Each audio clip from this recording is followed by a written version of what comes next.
یہ نبی رحمت صلی اللہ علیہ وآلہ وسلم کی محفل پاک ہے، اور اس میں کوئی بھی اپنی مرضی سے نہیں آتا،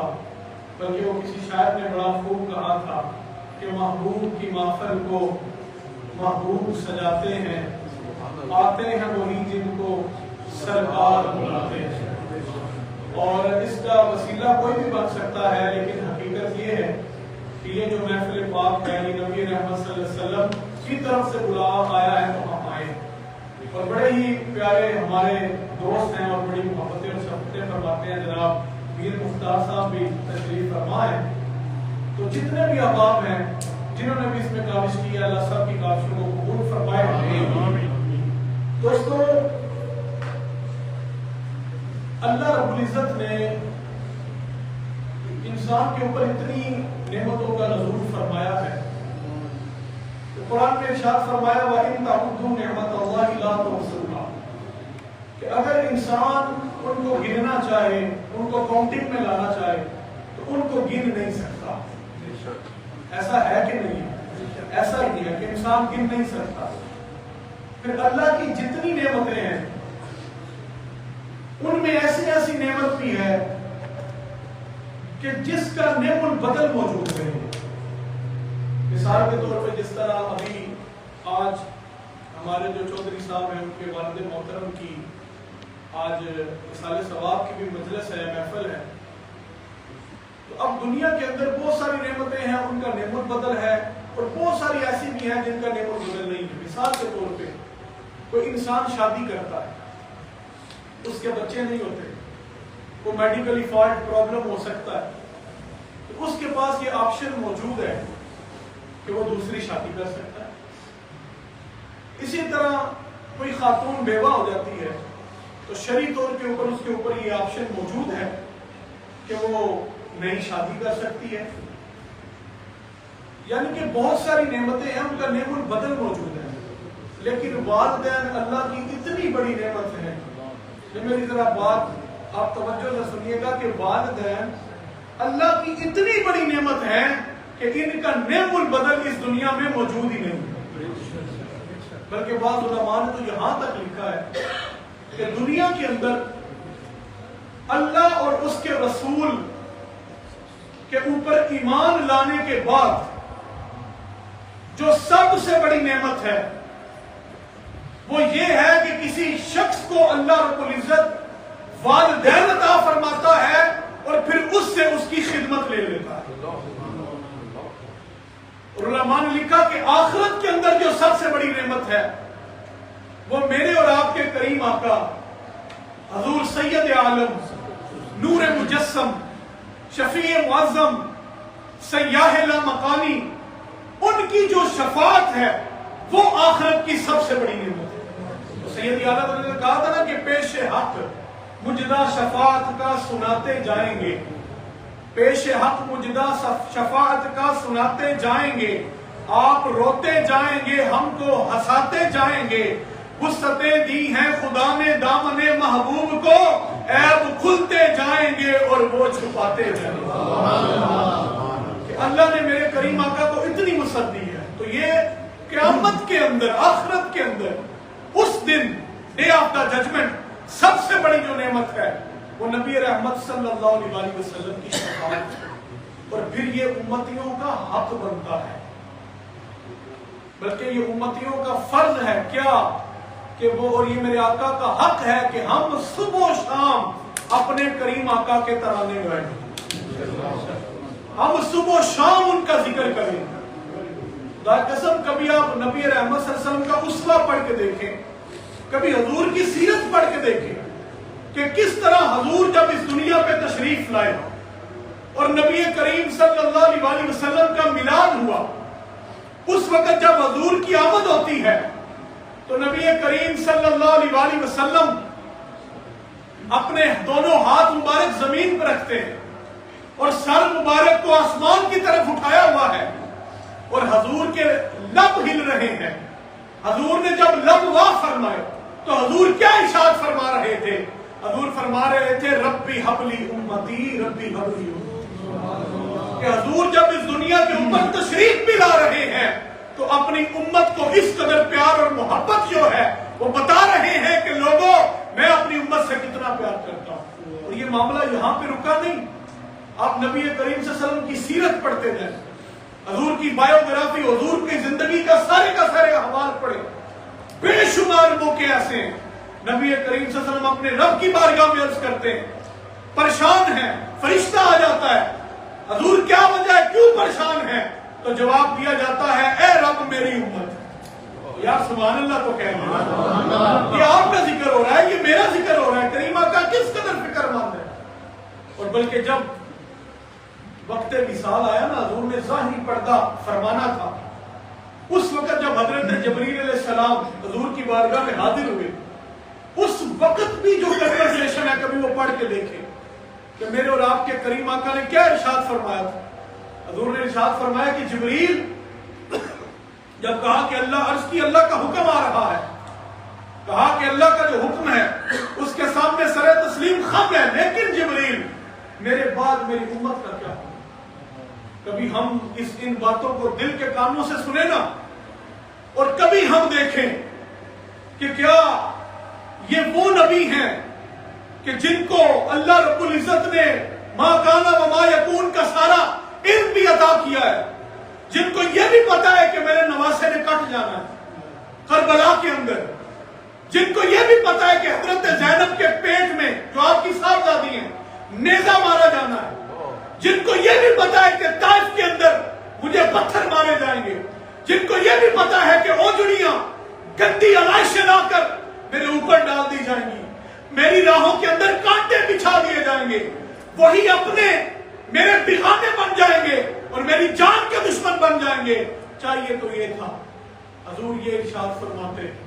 کہ میری جو خاندان ہے میرا, اس سے جو ان کے اوپر جو مصائب آنے ہیں وہ ٹل جائیں گے. چاہیے تو یہ تھا کہ حضور کچھ اور ارشاد فرما جاتے, لیکن واہ یا رسول اللہ, آپ کے اس فرمان کے اوپر میں اپنے ماں باپ نہ قربان کر دوں. میرے کریم آقا نے ارشاد فرمایا, جبریل رب کا حکم ہے میں چلوں گا, لیکن یہ بتاؤ کہ میرے بعد میری امت کا کیا ہوگا. سبحان اللہ, اللہ اکبر. کوئی ہے اس قدر محبت کرنے والا, ہے کوئی اس قدر وفادار,